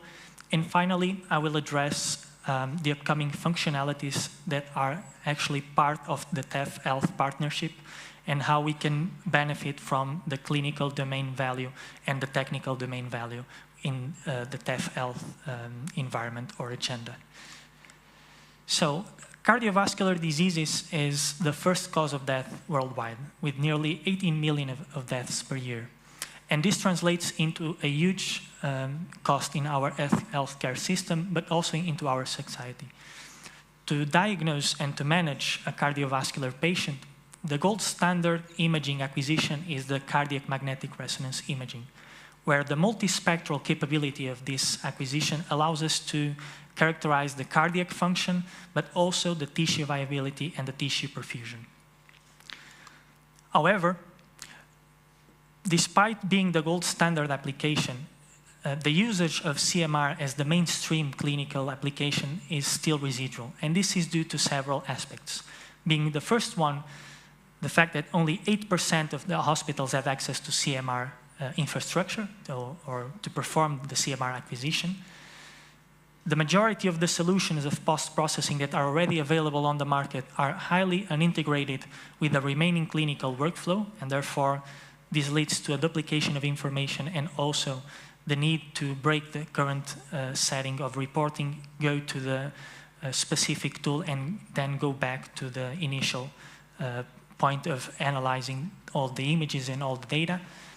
And when we perform such analysis on a manual scale, we observe that due to the fact that we have a lot of data to view and to access, this translates into an inter-rater agreement around 85%. And this is a highly tedious task to perform, taking more or less 60 minutes per patient to conduct a final report of a CMR exam. If we combine all of these aspects with the fact that we have a scarcity of human resources, and these human resources take a lot of time to be trained, more or less 2 years, we can understand why CMR, despite being the gold standard application, is still not widely used in the healthcare. And so we built AI for CMR with the main goal of being easily integrated into the clinical workflow, with the possibility of automatically process the CMR data and boost the democratization or easing the usage of CMR data within several hospitals and within several institutions. And since we developed our software from scratch by being cloud native, we can easily adapt to different settings and different hospitals. And we have only in common the effort of integrating with the infrastructure that is already present in the healthcare system that we aim to integrate our solution. Currently, 𝗲𝘃𝗍𝗵 is capable of processing the three major sequences of CMR, the CNS sequences for the functional analysis, the late gadolinium enhancement for the tissue, myocardial viability tissue, and also for the characterization of perfusion is the perfusion sequence. We have already certification in CE mark and 510(k) clearance for the functional analysis software. We are also certified as a medical device, and we are also in other markets such as the UK, Saudi Arabia, and India. And we plan or we envision to enlarge the scope of our software to other sequences and also ease the usability of our interface within the clinical workflow. So, I will become a bit more technical and describe how we have the current clinical setting in terms of processing and analyzing the CMR sequences, and describe our solution in practice, and then detail how we develop the AI models that can leverage such information and provide our reports and our evidences back to the clinicians. So typically, as soon as a patient is referred for a CMR acquisition, we conduct a study with the three major sequences that I referred previously, so the CNS sequence, the LG sequence, and the perfusion sequence. And as soon as they reach the ventral neutral archive, the clinician, either manually or with resorting to semi-automated tools, needs to inspect all of this data and produce a final report. And as I said previously, this takes more or less 60 minutes per exam in a patient. With 𝗲𝘃𝗍𝗵, with our functional analysis tool, so looking into the CNS sequences, as soon as we receive the data on the ventral neutral archive, this triggers an automatic process in our cloud AI platform, where we first conduct a segmentation of the cardiac structures of relevance. We extract the cardiac measurements that we need to conduct a final diagnosis, and we perform a first triage, where we dichotomize between normal cases and suspicious cases. And in the future, we aim to further elaborate on the suspicious cases by dichotomizing into different types of cardiovascular diseases. With all of this setting, we do not disregard the cardiologist or the radiologist, so we keep them always in the loop, and we provide all of the evidences between the different stages of our methodology. And we also allow the possibility to edit the contours or edit the segmentation and also the metadata of the patients to produce the final report. And currently, in our functional analysis, we are reducing the processing time from 60 minutes to roughly 9 minutes per exam. So this functional analysis is based on a deep learning-based architecture widely known in the medical imaging field, which is the UNet. So we first elaborate on features in a more fine detail, and then we go into a more abstract space, so more coarse. And this grants us the possibility to consider the local and global context of images in order to obtain precise and accurate segmentations of the cardiac structures that we aim to extract or delineate, and then to further compute the cardiac measurements. As for the late gadolinium enhancement, so this feature is being prepared for certification for the 510(k) and for the CE mark. Here we developed a proposal that is firstly based on the automatic segmentation of the left ventricle myocardium, and from such segmentation we then elaborate on the detection of fibrosis and also the detection of different patterns of fibrosis in order to obtain a final classification and quantification of this structure. And here we are studying the myocardium viability, not just the cardiac function itself. Once again, in the similar approach as before. We always keep clinicians in the loop, so we provide the evidences of all these intermediate stages to conduct the final reporting of our CMR patient. So in this feature, we have some R&D outputs that my team was able to capture and send it. So here we can see a very good overlap between the ground truth obtained by manual delineation and our prediction from our AI-based models, and we achieved an overlap above the 0.84 mark, which is less than the one that I previously mentioned of the 85, but note that this is a late gadolinium enhancement sequence, which is different from the CNOS sequence that I was initially talking about. As for the user experience, we also have prepared a web editor. So this is the platform where cardiologists and radiologists can interact with our AI-based tool by editing contours, having access to our quantification metrics, and also inspect the data as they usually do in the clinical practice.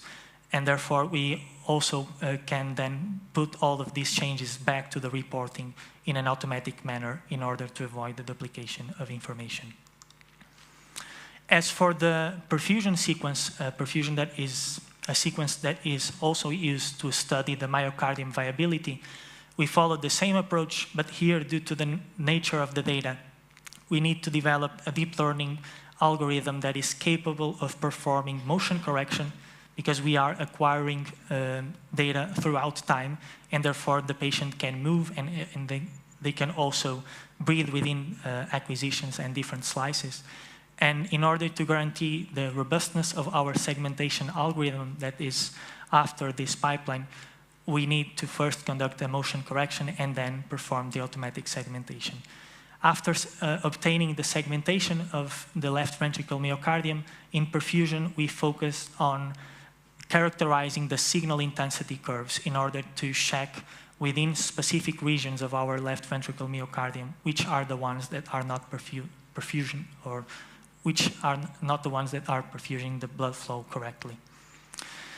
Similarly, as before, we keep always the clinician in the loop with all the evidences that we provide. So here this feature is currently under development, and here we have a first trial of our self-supervised deep learning model, where we have an input of a perfusion sequence and the obtained prediction. And we are now in the stage where we are comparing the ground truth with our prediction to obtain the segmentation performance of these AI-based algorithms. In the right side, we can also see a mock-up of our quantification signal intensity curves, where in the perfusion sequence, we acquire the rest and the stress sequence. And for each segment of the left ventricle myocardium, according to the American Heart Association, and we can then characterize and detect perfusion deficits within specific regions of our heart. As for the upcoming functionalities and relating this topic with TEF-Health itself, so we are focused on having 2D flow as the next tool embedded into AI for CMR by performing a first stage of automatic segmentation and then conduct the automatic flow analysis for quantification.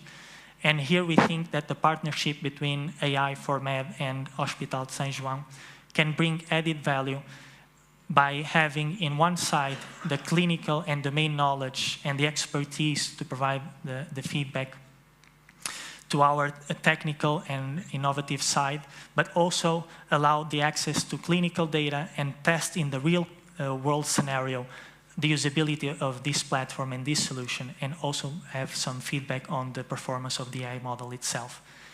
On the other side, if we look into the AI for CMR, we have the technological innovation, as I previously mentioned, but also the capability to ensure that the AI model is fully functionable and applicable to the real world in clinical settings. And so I think this ecosystem that TEF-Health brings allows us to rapidly and accelerate the deployment of these solutions into the clinical environment, and boosting also the adoption of new technologies in healthcare. Thank you very much for your time, and I'm open to questions.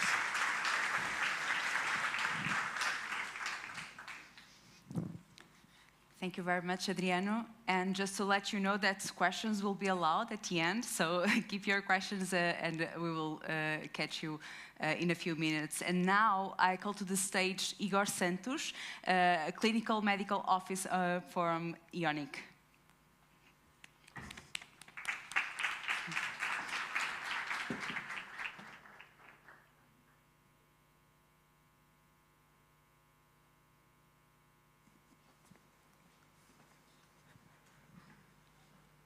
Good afternoon, everybody.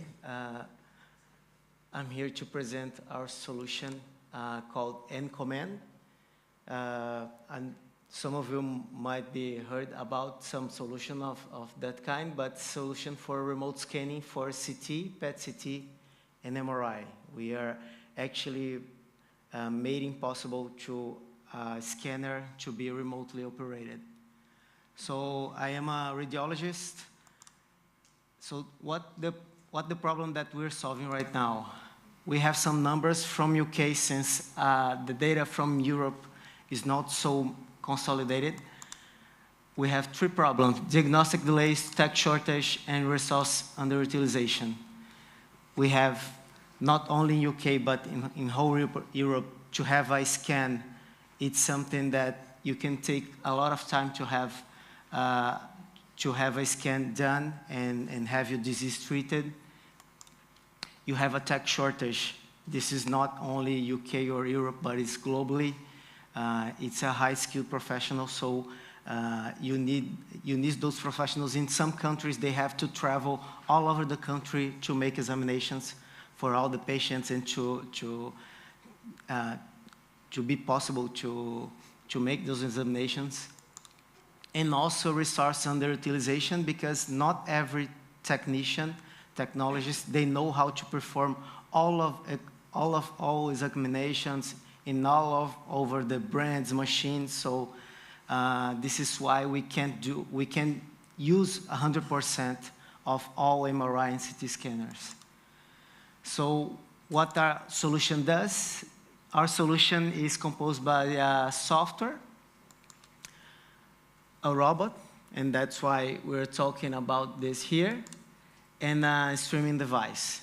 So when we're thinking about remote control of an MRI or CT scanner, you can just install TeamViewer or VNC and control MRI or CT scanner.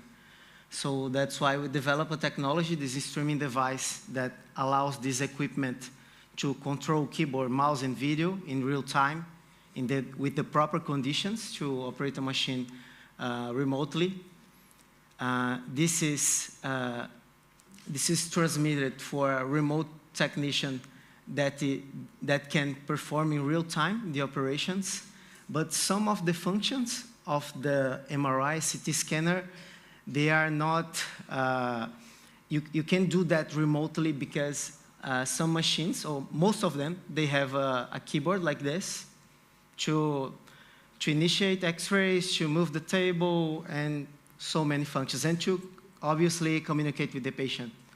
So we are the only company in the world developing a solution like this. We developed this robot that goes just on the top of this equipment, and with this robot, you can emulate, this robot works as fingers for the remote tech, so he can just click in the screen, and the robot will perform the actions that he would perform locally. One of our most successful cases, we allowed MRIs in Amazon. There's a city called 𝗵𝗲𝗶𝗁𝗲𝗍. It's really in the middle of Amazon. So the nearest big city is Belém, but it's about 800 kilometers away. It's 13 hours by bus. So imagine a patient with back pain having to travel 13 hours by bus just to do an MRI scan. this city actually has an MRI scanner, but it doesn't have enough technicians to perform it. So with our technology, we can do those examinations the whole weekends, with technicians controlling this from São Paulo, 2,000 kilometers away. So this is the kind of problems we're trying to solve. The solution in Brazil already evolved in terms of market. It's already a mature solution in a way that clients like ours, our clients, they have command centers with 10 or 15 technologists performing 1 or 2 examinations remotely in a center when you have the really high-skilled professionals, and you can make it possible to execute any examination anywhere. This is a quick video from one of our clients. So they have techs doing 2 examinations at the same time, communicating with the patient that is locally. He can see the patient through cameras. He can move the table. This is the first version of the robot that emulates all the functions that he's doing. So basically, this professional that couldn't do that a few years ago, he can control these scanners. And even during COVID, we installed our equipment in hospitals, in campaign hospitals, who had CT scanners just installed there. And then we also protected the professionals from having to go to the hospital and get COVID, and then you don't have professionals anymore. So basically, it's a huge market globally. In Europe, we have 20,000 CT and MRIs together. It's a high-skilled professional and scarce professional. We have about already 400 equipment running in Brazil. We work with every brand. It's not intrusive. That's why we developed the robot and the KVM. One professional can perform up to 3 examinations at the same time, depending on the kind of examination and the rhythm of the expertise of the professional. And we have even equipment from the 90s being remotely operated. And what is our status right now? We have this first technology, the complete technology with the first robot already running in Brazil with local regulatory approval. We made the step in the past 2 years to scale this solution globally, initiating in USA and then Europe. We already have 510(k) approval.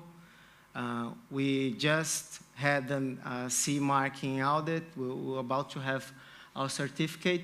And the best strategy was to use a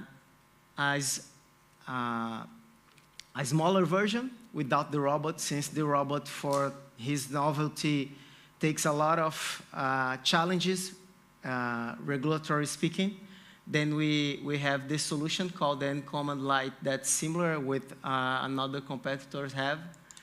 And then we have this brand new solution in development for being released to the market after regulatory approval that includes this new robot with new functionalities and adapted for even more challenging connections and challenging places. So basically, the first solution, it's market proof across Brazil. We already have a lot of feedback from real-world practice. We already have about 10 companies in Brazil that they make outsourcing of technologists for other companies that need technicians. That is something that we vision that could be something that can happen in Europe or in US in the next years, where professionals, for example, from Portugal, doing remote scan, Portugal, that has really high-skilled professionals in a good quantity, can perform examinations, for example, in Germany or UK when they have the lack of those professionals. So we already in the market with this solution. There's solutions without the robot for having a quicker feedback of the market and have more capillarity. And then in the next years, we want to release this solution in the market. That's the version 2 that has a lot of improvements and definitely could be can have a huge impact in the market. So our needs for this robot is especially clinical validation, because as it's completely innovative, nobody did that before, so we can just relate to similar technologies in another markets. And it's a gray zone. Some people think, oh, this has a clinical outcome, but you're just being interfaced, so it's something that needs to be worked. The regulatory pathway will be also a challenge for this kind of advice, because it's completely innovative. And obviously, we see the market expansion in the following years. And TEF is really important, since we can validate and test this kind of technology. And when we see the possibilities of using specifically a network, we can use our technology that can connect, for example, the continental Portugal with the islands. We can connect Portugal with another countries of Europe. So we see that this technology is enabler even for another technologies like AI. You can have a radiologist or a technician making a study without having to go to another country. So this is really valuable.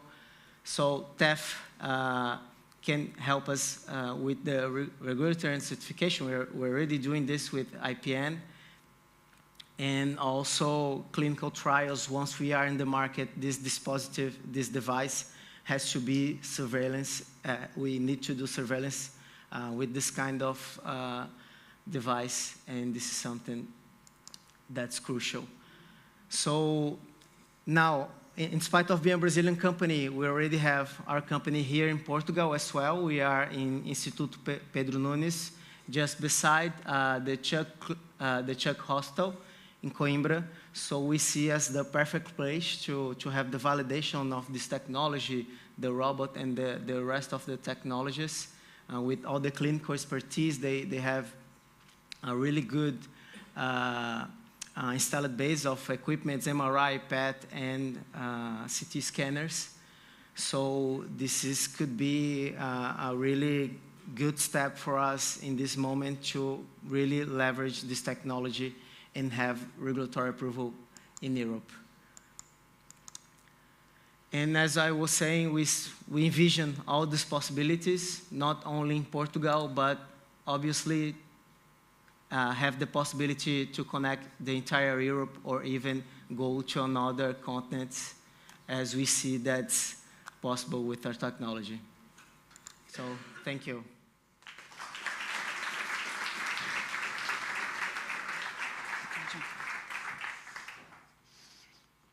Thank you, Igor.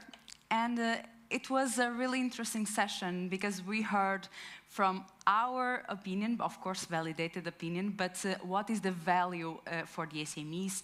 But then we have the validation of the SMEs. That is the most important to us, to understand what is their needs, what they actually need from us in order for us to adjust and provide what is needed for them to arrive to the markets. So we will have here 5 minutes for questions. I assume that you have, particularly for the companies. So I would like to ask you to raise your hand if you want to put questions to our SMEs, and also, of course, for our TEF partners. Yeah, we have one hand there. I would like to ask you to introduce yourself and to put your question. Thank you.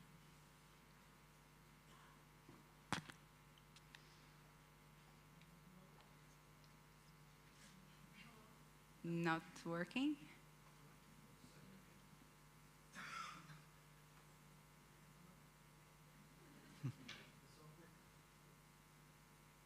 You should press a little bit, I think. No? No, congrats. Now it's working. Okay, perfect.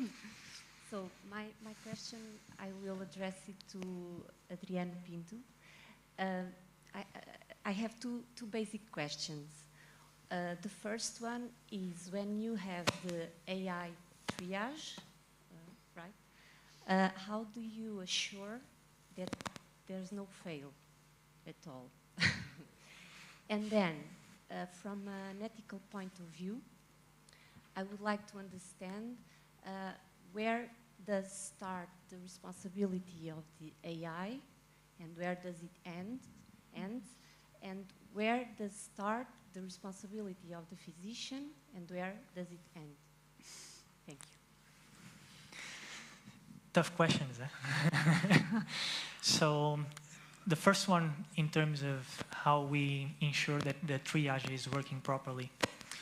When we conduct our validation and the clinical study, we focused on guaranteeing that we didn't have any false negative in our algorithm. So in the technical side, we focused on guaranteeing that if we have a normal case, we are 100% sure that is a normal case. And the suspicious cases can become normal, but not the opposite. Okay, and this was our mindset to build this tool and to then provide such methodology back to the clinical validation and for the certification. The second question regarding the responsibility, I think it will still remain in the hands of the clinician because we are a complementary tool, not a replacement. This is how we position ourselves. So we provide all of the evidences back to clinicians, and as we saw on the pipelines, they have always the final verdict. So, yeah, a complementary tool. Okay, so we ease the burden of analyzing all of these data, and we also aim to build trust between the adoption of AI and the clinical environment. But once this validation and the checkup of all of the evidences that we provide is okay, then the report is medically signed, not AI signed. So, yeah. Thank you. So, do I see another question for our SMEs or for our partners? No. So, I would like to make one question to actually to both of our SMEs. So the two SMEs that we have today, the Portuguese SMEs, are SMEs that are pretty mature, even though it's our SMEs. So if you would like to give an advice for someone that is starting this path of AI or robotics, so because we have here the two types of technology, what would be your advice, what you recommend for accelerating the access to the market? Yeah, Igor? Yeah. Okay. Basically, what made a huge difference for us is to be inside the ecosystem. In Brazil, our company is inside the technological park. Here,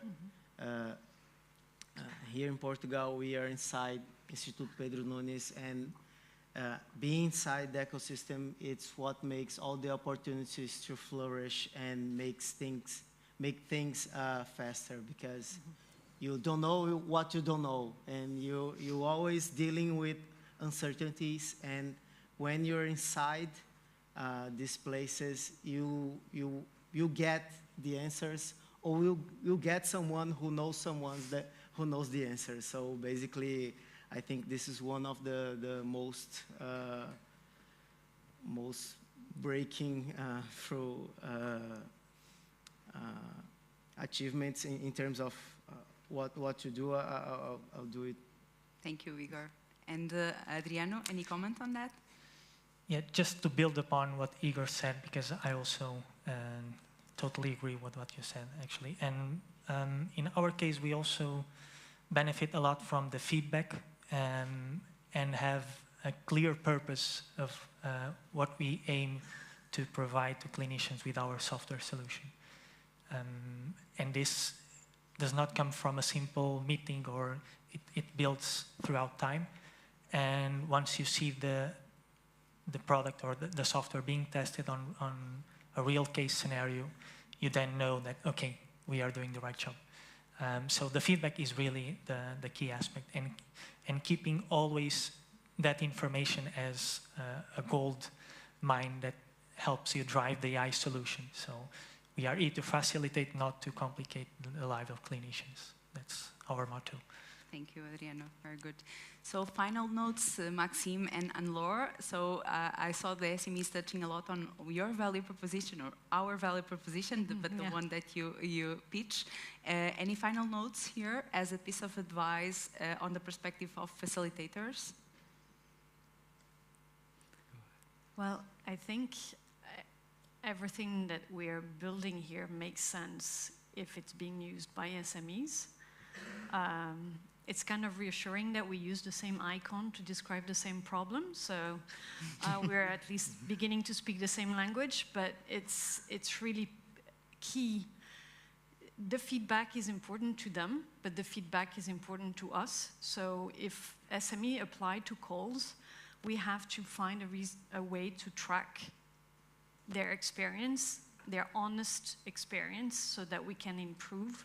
Because, as was said earlier, there are over 200 services that we want them to enjoy. So their feedback is key. And if it's through a call, fine, but also to be aware that these services are there for them, and that they can also apply without having to wait for a call if time is more precious than money, and they want to go ahead and just, you know, push us, really. Thank you. Nothing to add. Thank you so much for our speakers.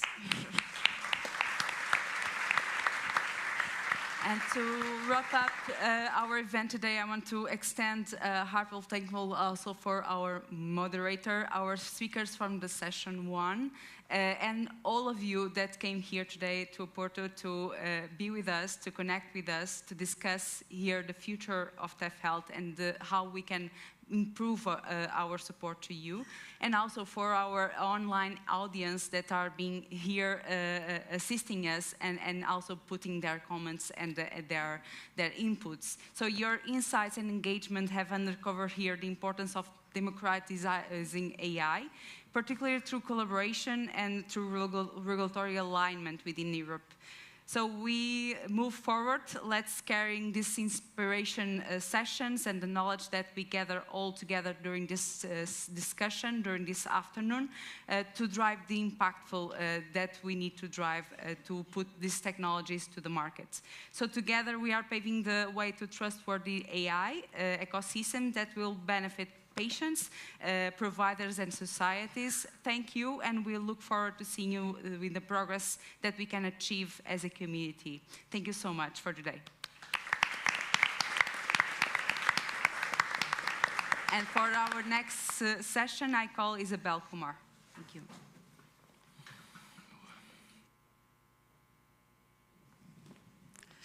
Welcome, everybody. Well, this is a bit of a teaser, actually, because we're going to give you a 10-minute break, and we're going to meet back here at 2:15 for our final session, which is going to prove very exciting and very interesting. And that's all about revitalizing healthcare and looking at some tech-driven strategies when it comes to national health systems. So, quick 10-minute break. See you back here at 2:15.